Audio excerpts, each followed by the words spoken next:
Okay, what we have regarding quadratic equations. Quadratic equations will be second order equations, okay, whose standard form is going to be ax squared plus bx plus c is equal to 0, okay, whereupon a does not equal to 0. Now we have various techniques upon which quadratic equations can be solved, and we have one particular instance is what is going to be referred to as the zero product property.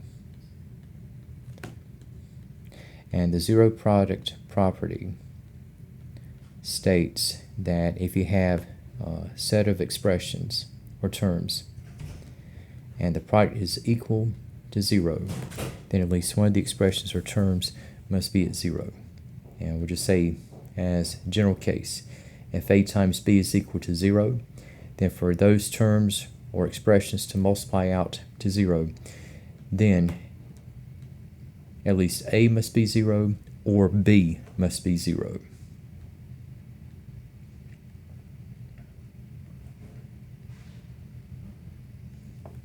And let's say that by using the zero product property, and we'll take just as some of our examples here.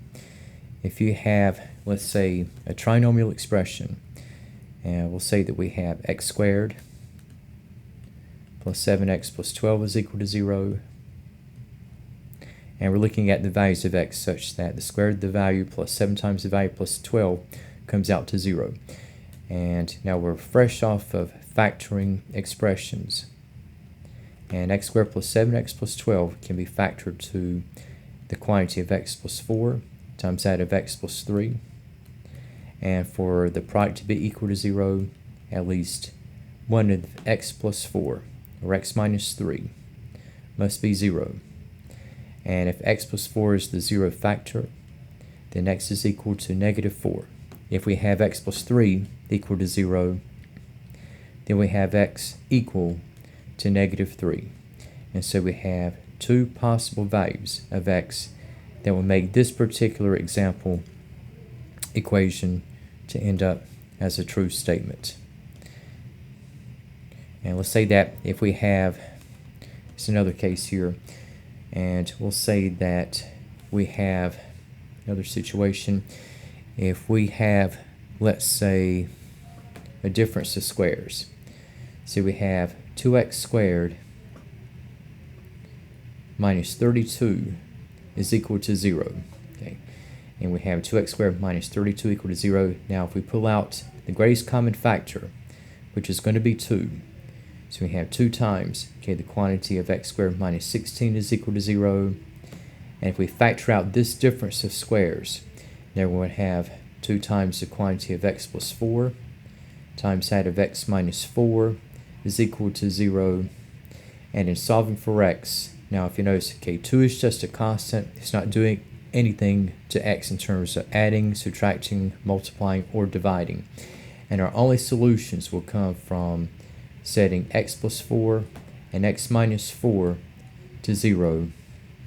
And if x plus 4 is equal to 0, we have x equal to negative 4.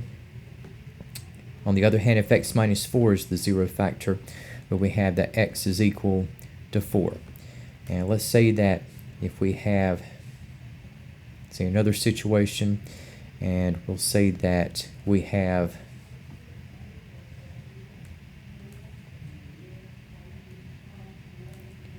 so we add in another dimension. Okay, we'll just say we have x cubed plus 4x squared, and we'll say that we have minus 32x is equal to 0.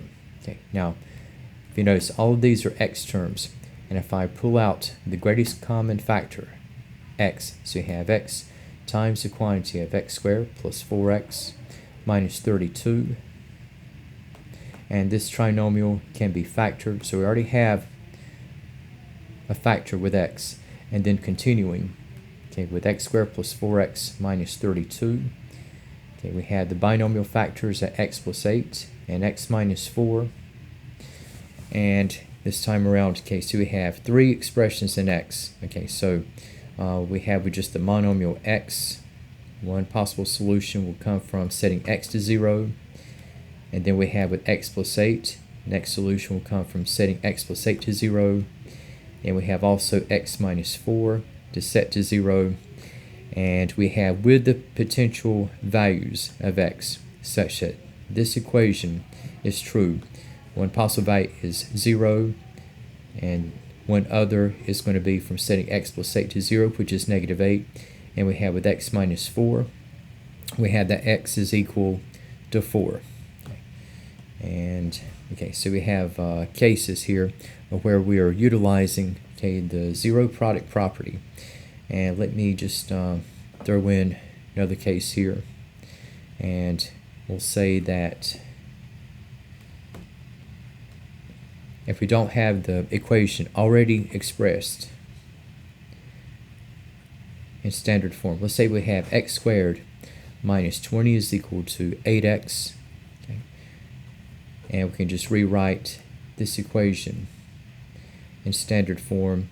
Okay, so if I move the 8x over to the left hand side, so we're going to have, in setting up the trinomial in descending degree order, so we have x squared minus 8x minus 20 is equal to 0.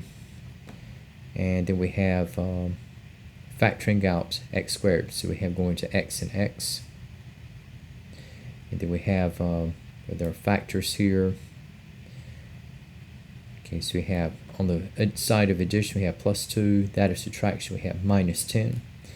And if we set each of the factors to 0, and we're going to have, in this particular case, right, so we have x is equal to negative 2, and also we have x is equal to 10. All right. Now, along with the zero product property, now another potential technique that can be used is going to be the square root property of equality. And this is going to be a different approach. And for what we have with the square root property of equality, this is where you're going to isolate the quadratic expression. And this basically states that if you have x squared set equal to an expression, and we'll just say that's going to be equal to p. And if that is the case, then we're going to have that x is equal to plus or minus the square root of p. And if you itemize, you have the square root of p and also the negative of the square root of p.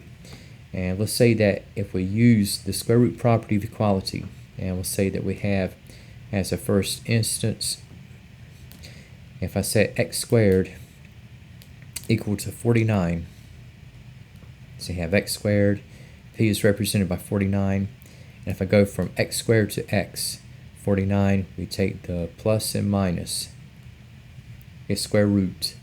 So we have square root of 49 is going to be 7. So we have x equal to plus or minus 7. If you itemize, we have negative and positive 7. Now, for what we have in the case of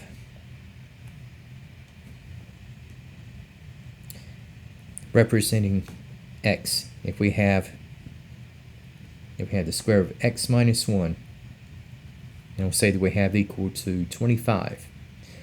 Okay, so the square of x is represented by the square of x minus 1. And if I go with the square root property of equality, so I'm just going to remove the parentheses and the exponent and let this become x minus 1. For 25, I'm going to take plus or minus its square root.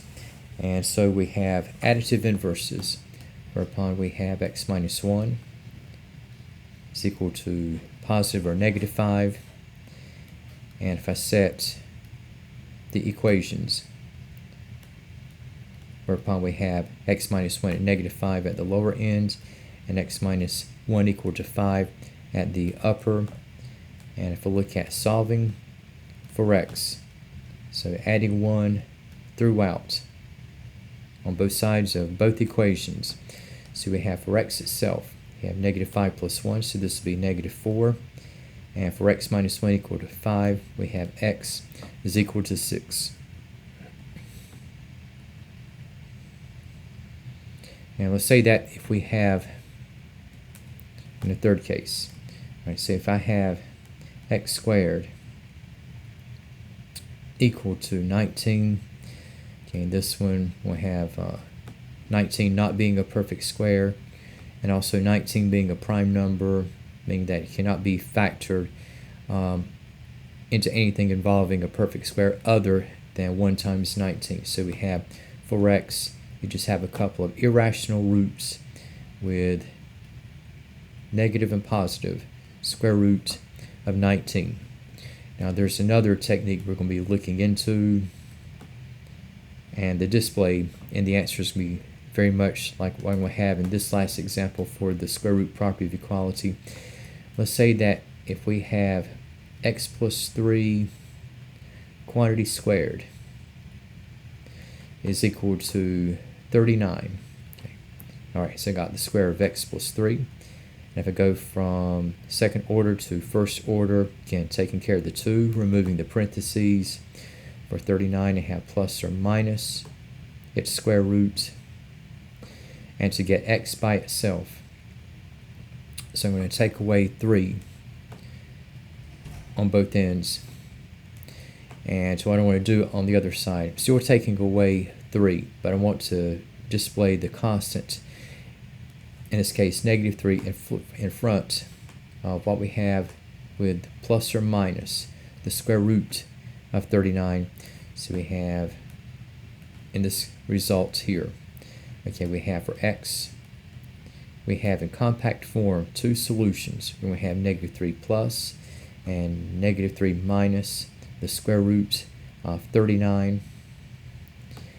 And again, we can display this as being negative 3 minus the square root of 39. And also we have negative 3 plus the square root of 39.